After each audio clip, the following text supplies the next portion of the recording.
Мен бұл жерде маселе көтөргүм келет. Бұл мындай сиздерди дагы ой көп жатат. Мен ойлоп атам.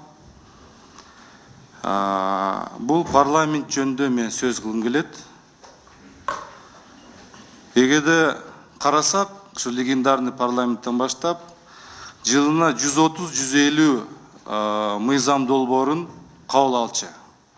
Биз да ушул вазифаны аткарып келатабыз. Бирок бүгүнкү заман талабына балким биз башка нук менен кечкилекпиз деген ойдобуз. Акыркы кезде өзүңүз көрүп атасыңар, парламенттин аброю боюнча мындай жаман көрсөтүү боюнча аябай күч алууда да.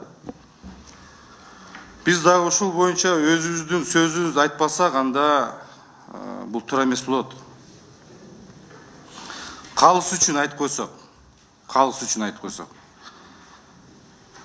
Мына бизди ар кандай сөздөр менен бизди критикалат. Акча жеп атышат, тигиндей кылып атышат, бул кылып атышат. Эгерде калыс үчүн карасак, пара менен кармалгандар ким? Аткаруу бийлигинин өкүлү. Сейфтен чыккан акча кимден чыгып атат? Аткаруу бийлигинин өкүлү. Тендер жүргүзүп аткандар. Ал жерде ар кандай мындай коррупциялык элементтерди көрүп атабыз. Ким? Аткаруу бийлиги.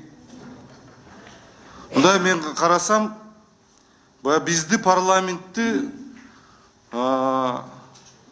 мындай башка ойго бургус келип атат да, өздөрүнөн кетип биз жака бургус келип атат да ойлорду. Эң негизги курал бул сот тармагы болуп калды. Мына сот тармагында ар кандай сөздөр, ар кандай жалган жалалар айтылып атат.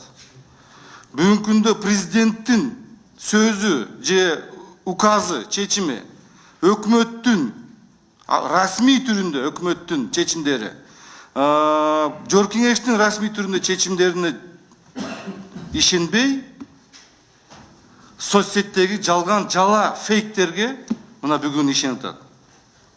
Мындай айткандай, урматтуу коллегалар, бул жаңы бир идеология жаралып атат да. Жаңы идеология жаралып атат.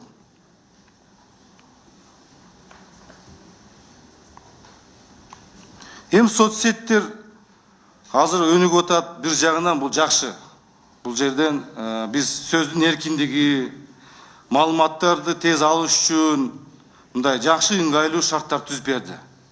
Бирок экинчи жагынан сиздер өз жакшы билесиздер, жалган жала фейктер мындай ар кандай мындай туура эмес маалыматтарды тарашы аябай мындай күч алууда да, урматтуу коллегалар. Эртең мына парламенттик шайлоо келе атат.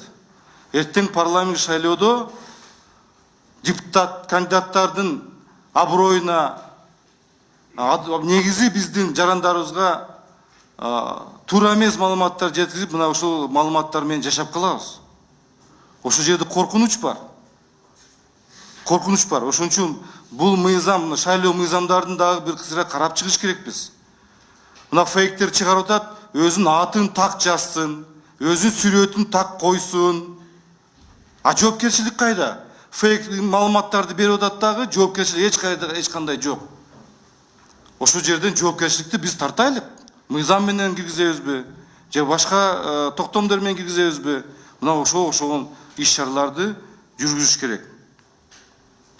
Урматтуу коллегалар, мен сиздерге мындай жүрөгүмдө ойлорумду, мындай өзүмдө ичимде жүрүп кармаган ойлорумду айтып келатам. Мындай караганда биздин комитеттин аталышында мамлекет түзүлүш.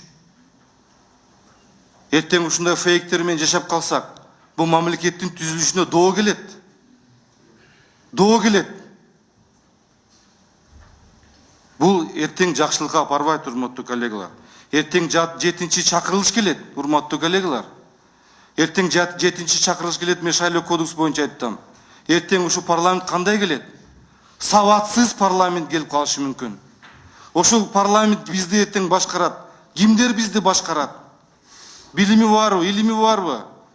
Ошол жагын да карап коюш керек да. Мен сиздерге дагы айтып коеюн, мына мен өзүм парламентда партияны түптөп жүрүп мындай башыма өткөн нерсе да, баары башында жакшы, кийин билбей калат экенсиң. Мына коркунуч бар. Эртең Мыкстеги Субуч окшогон аксакал юристтер келбей калышы мүмкүн. Эртең тажрыйбалуу мугалим, тажрыйбалуу врач келбей калышы мүмкүн. Мына Иса Шишкуловичтер 500 депутаты, тажрыйбалуу. Келет, сөз жок. Мыктеги Субуч деле келет. Ооба, Кудай буйрса. Бирок мен окшогон деп атам да. Эртең окшогон келбей калса анда эмне болот парламент? Базаркомдор келет, тиги келет, бу келет деген сөздү айткым келет да. Ошончо урматтуу коллегалар, урматтуу Мыктеги Субуч, Иса Шишкулович, мына лидер фракциялар отурат бул жерде. 2-3 жолку депутаттар отурат. Мына Азимович отурат бул жерде, аппаратта өмүр бою иштеген. Алмамет Насырканович, сиздер отурасыздар. Биз өзүбүздүн парламенттин аброюн, мына биздин комитет, мында өзүбүз тиги комитеттен кийин отуруп калып, рабочий топ түзөбүзбү? Бир өзүбүз сүйлөшүп, кандай кылабыз, кайсы мыйзамдар, кайсы токтомдорду, кайсы иштерди жасайбыз, кайсы стратегия аткарабыз. Кантип биз ушу элдин астында азыркы мен айтып кеткендей заман талаанып биз башка нук менен кечилекпиз бije.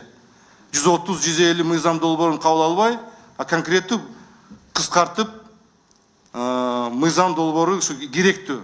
Эксперттерди чакырайлык. Ошол эле фейктерди чакырайлык, анда бул жерде сүйлөшөлүк. Эмне керек деп силерге? Парламентке жардам берелик. Парламенттин мындай отурганда, төрдө отургандар, балким алардын тажрыйбасы жетпей атат. Балким алар силерден суранган жок. Мисалы менден суранган жок. Мына мен силерден суранып атам. Ушу парламентте 6-чы создукту аягында жок дегенде кийинки 7-чи создукка да бир туура нукка бара турган кадам таштайлык. Ошон үчүн мен сиздерден суранам. Же азырбы жабы эшикте өзү сүйлөшүп, ар дайым күн тартиби келет, күн тартибин бекитебиз, добуш беребиз, палатада добуш беребиз, кетет, өкмөт берген мыйзам долбоорун баарын колдоп келатабыз. Бирок бул жерде биз парламенттин карап чыгыш керекпиз. Ошон үчүн бул комитеттен кийинби өзүбүзчө сүйлөшүп, кандай кылабыз деп мен суранат элем сиздерден. Эгерде колдосоңор, анда рахмат.